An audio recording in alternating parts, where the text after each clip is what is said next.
green building, and there's what's called natural building. Green building is when you think of like LEED certified buildings, like the Clinton Library, the new HP facility. These are structures that use the latest technology to make things more efficient, to use less energy. They get their resources from more sustainable sources, like maybe having bamboo flooring instead of like hardwood flooring, that sort of thing. The focus is on using technology to limit the impact that the building has on the ecosystem. And natural building comes from a basically completely different side of the field than green building does. And that's natural building is what I'm going to be talking about today.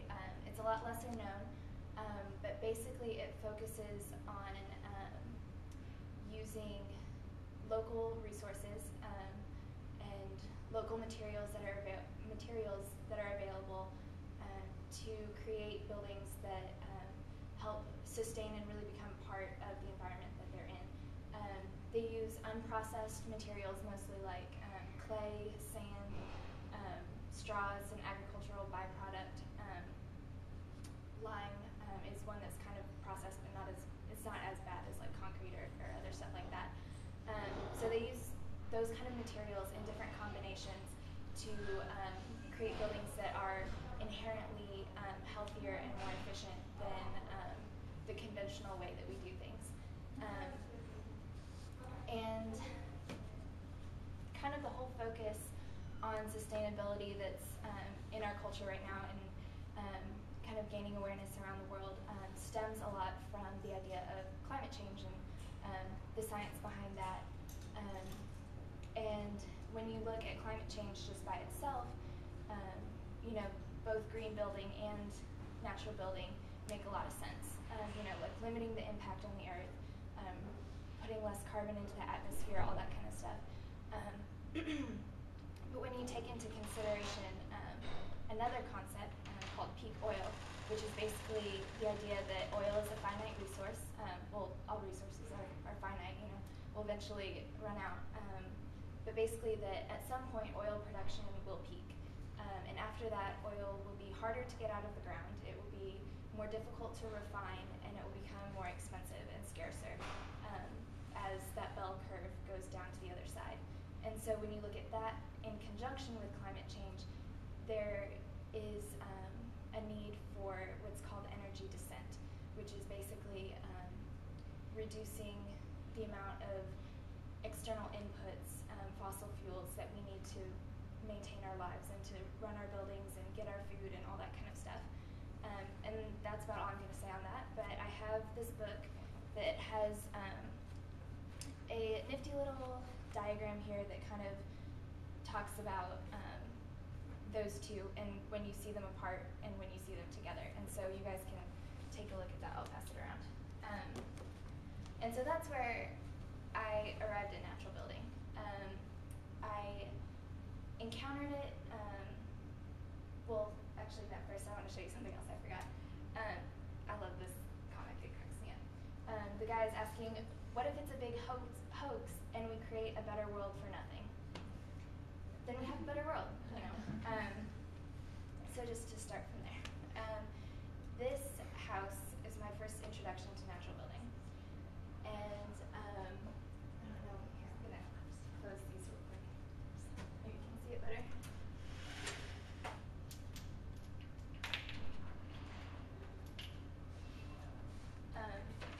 This is a house built by Simon Dale in the UK. He calls it the Low Impact Woodland Home. He built it over a course of 3 months with his father-in-law for about £3,000, or about $6,000. And here's the interior. These walls are made from straw bales, and he has plastered over them to have a finished look. And you can see around the window frame they're curved to kind of create a softer effect there. And then there's a loft going up where they sleep. But I saw this house and I fell in love with it. And I thought, I need to live in a house like that. It's just, I love the aesthetic and it just captivated me. And so that's where things took off. And then I read this book, Hand Sculpted House, which I brought with me.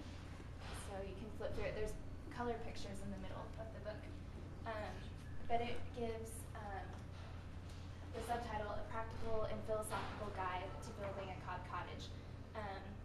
It talks about both, like, how do you do this and why do you do this? Why do we do this? And it really gave me a good foundation of knowledge, mainly with cob is what this book focuses on, and that is a kind of natural building that uses clay, sand, and straw, and you mix it together and basically pile it on in handfuls, or what looks like a little loaf of cob, which was originally a term for bread in England, where this originated, a loaf. And so you build it handful by handful until you have this monolithic home.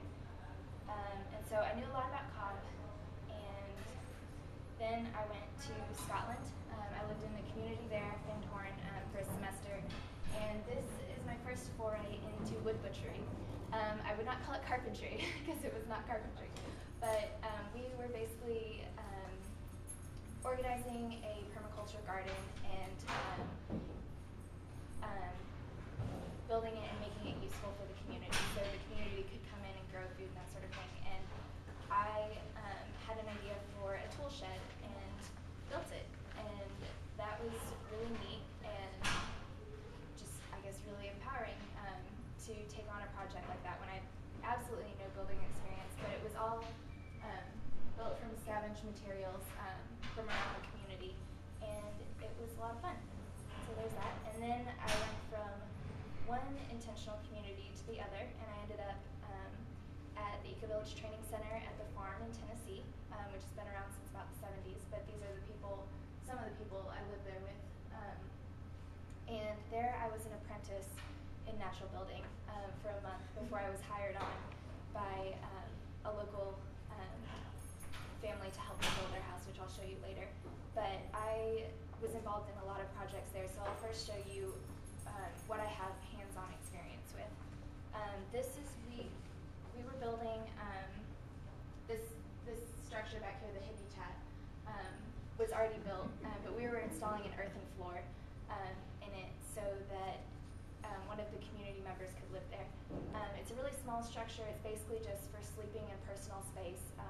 We had a community kitchen and cooked all our meals together and everything, so it's not really necessary to, have a whole lot outside of that.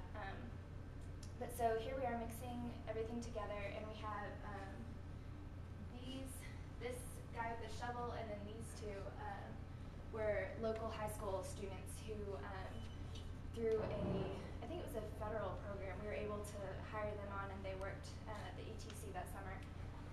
But Wade is the guy with the red shirt, and he's teaching us how to make a floor. And so that was a lot of fun.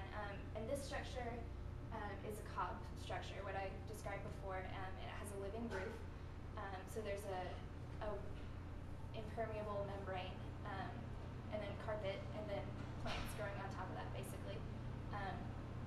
And it's on a dry stacked stone foundation that you can kind of see back through there. And then fashion is very important, obviously, when you're doing natural building.